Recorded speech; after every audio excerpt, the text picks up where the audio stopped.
Hello guys, welcome back to my YouTube channel. आप हैं अभिषेक के साथ। आई होप आपको मेरी सारी वीडियो पसंद आ रही हो। आज की वीडियो में हम बात करेंगे वो सारे प्लांट्स की जो एक बिगनर अपने फर्स्ट प्लांट टैंक में बना सकता है। आज की वीडियो में हम वो सारे प्लांट्स को कवर करेंगे जो आपके फर्स्ट प्लांट टैंक के लिए सूटेबल होंगे। वो प्लांट्स जो आप विदाउट CO2 की मदद से ग्रो कर सकेंगे। तो चलिए वीडियो शुरू करते हैं।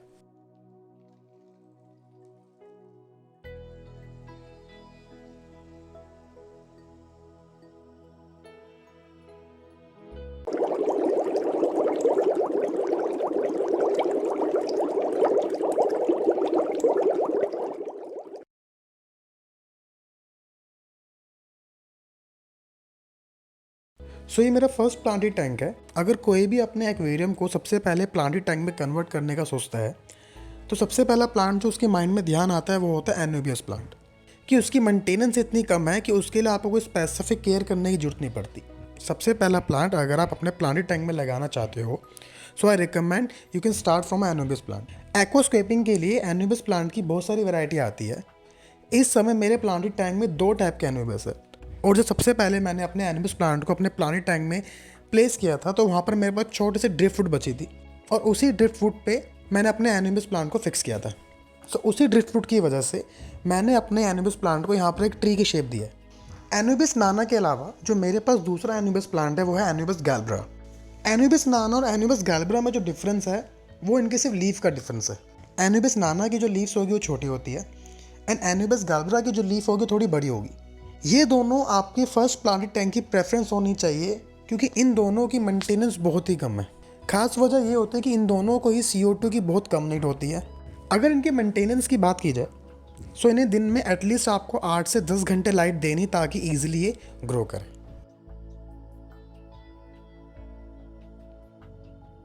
एनुबियस प्लांट के बाद जो नेक्स्ट प्लांट मैंने अपने प्लांटेड टैंक में लगा रखा है वह अल्टरनेंथेरिया रहने की पिंक, और आप इसको अल्टरनेंथेरिया रहने की ब्राउन के नाम से भी जान सकते हैं। इसमें खास बात क्या है, इस प्लांट की आपको ये बहुत यूनिक प्लांट मिलेगा। क्यों? क्योंकि ये आपका एक ऐसा प्लांट है जिसकी आपकी लीव्स ग्रीन नहीं होगी। इसकी लीव्स आपकी ब्राउन से पिंकिश रेंज में आपको मिलेगी। अल्टरनेंथेरिया का मतलब होता है चेंजेस, मतलब कि जितनी ज़्यादा लाइट आप अपने इस प्लांट को देंगे इतनी ही जल्दी जल्दी ही अपने कलर चेंज करेगी।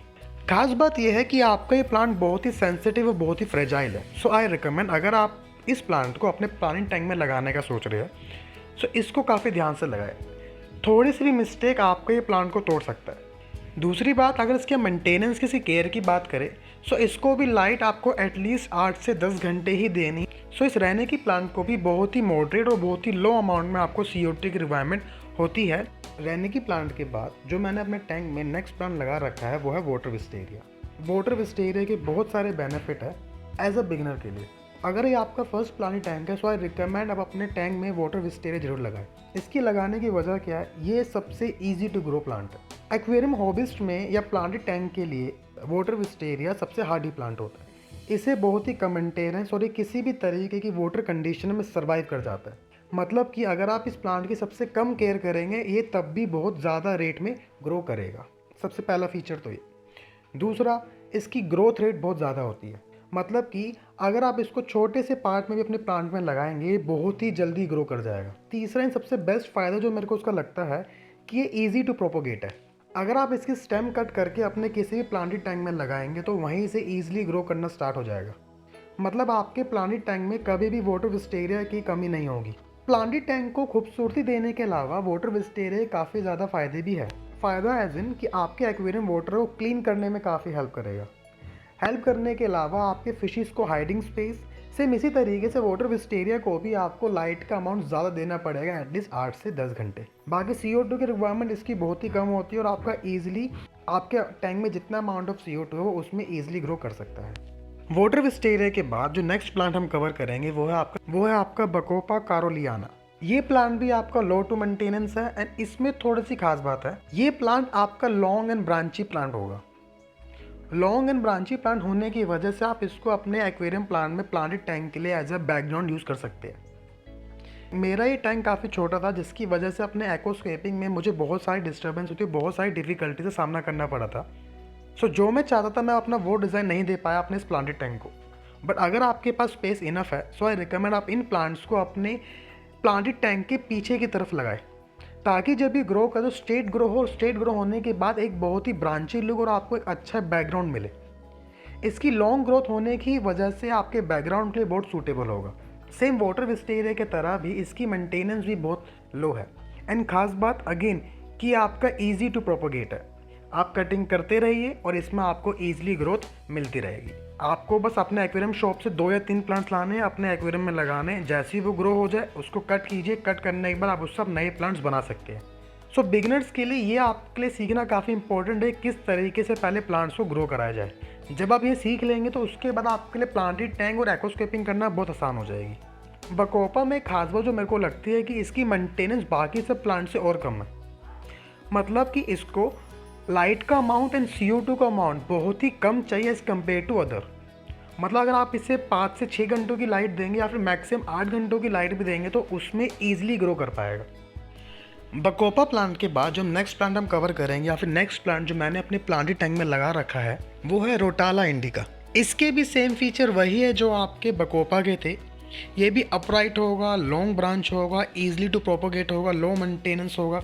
सब कुछ आपका बकोपा की तरह है कि आप उसको ईजिली ग्रो कर सकते हैं। कम मेंटेनेंस चाहिए होगी, ईजिली कट करके आप उसे दोबारा प्लांट बना सकते हैं। इसमें खास फीचर ये है कि जैसे ये ग्रो करता रहेगा, ग्रो करने के बाद आपको इसके एक ही प्लांट में 3 डिफरेंट टाइप की लीव्स मिलेगी। सो ये थे मेरे वो सारे प्लांट्स जो मैंने अपने फर्स्ट प्लांटिंग टैंक में लगा रखे हैं। एंड आई रिकमेंड आपको भी यही प्लांट्स यूज़ करने चाहिए for first as a beginner के लिए। जब तक आपको किसी प्लांट की नॉलेज ना हो आपको तब तक उस प्लांट को अपने एक्वेरियम में सेटअप नहीं करना चाहिए, क्योंकि अनलेस वो आखिरी में जाके आपका ख़राब ही हो जाएगा। प्लांटेड टैंक के लिए यहाँ पर जो मैंने सॉइल यूज़ करी है वो मेरी अमेजोनिया की 1 लीटर पैक। इस टैंक में मेरे पास सिर्फ 1 लीटर की सॉइल है जिसमें मैंने सारे प्लांटेड टैंक उगा रखे हैं, जिसमें मैंने अपने सारे प्लांट्स ग्रो कर रखे हैं। इन सब की नॉलेज के अलावा आप अपने प्लांटेड टैंक के लिए कुछ मेडिसिन और यूज़ कर सकते हैं ताकि आपके प्लांट्स बहुत ही कम स्ट्रेस में आए और ईजिली आपका ग्रो हो जाए। प्लांट मेडिसिन के लिए मैं ऑलरेडी अलग से वीडियो बना चुका हूँ, बट जिन्होंने वीडियो नहीं देखी सो उसके लिए आप यहाँ पर 2 तरीके की मेडिसिन यूज़ कर सकते हैं। एक होता है प्लांट फूड एंड एक होगा फाइटोकार्प। जिसमें प्लांट फूड का फंक्शन वो होगा कि वो आपके प्लांट को फूड प्रोवाइड करेगा ताकि वो ईजिली और जल्दी ग्रो हो। बट आई रिकमेंड आप इसका यूज़ नहीं भी करेंगे तब भी आपके प्लांट काफ़ी ईजिली और अच्छे तरीके से ग्रो ही होंगे। बस इस मेडिसिन को यूज़ करने की वजह से आपके प्लांट की ग्रोथ थोड़ी सी तेज़ हो जाएगी। एंड मोस्ट कॉमन प्रॉब्लम होती है कि प्लांटेड टैंक में बहुत ही जल्दी एल्गी की ग्रोथ हो जाती है। उस एल्गी की ग्रोथ हटाने के लिए या तो आपने फिजिकल मेथड यूज़ करा, आप अपने हाथ से हटाइए, ब्लेड से, किसी भी चीज़ से हटाइए, या फिर इसके अलावा आपने प्लांटेड टैंक में प्लांटेड स्नेल डाली है या फिर ऑटो सिंक्लोज डाली जिसकी वजह से आपके प्लांट टैंक में जितनी भी एल्गी है वो सारी क्लीन हो। बट अगर आप ये नहीं चाहते, एक फाइटोकार्प करके मेडिसिन आती है जो क्या करेगी आपके प्लांटेड टैंक में CO2 का अमाउंट देगी एंड आपकी एल्गी को कम करेगी। जितना ज़्यादा आपका प्लांटेड टैंक स्टेबल होगा उतनी ही कम आपकी एल्गी होगी। जितना कम आपके प्लांटेड टैंक में ऑर्गेनिक कंटेंट होगा उतनी ही कम आपकी एल्गी होगी।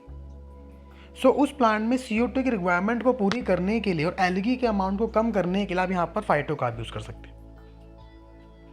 सो आज की वीडियो के लिए इतना ही। अगर आपको मेरी वीडियो पसंद आ रही है और आप चाहते हो मैं आगे ऐसे ही कंटेंट बनाता रहूँ, सो इस वीडियो को शेयर करें, सब्सक्राइब करें एंड लाइक करें।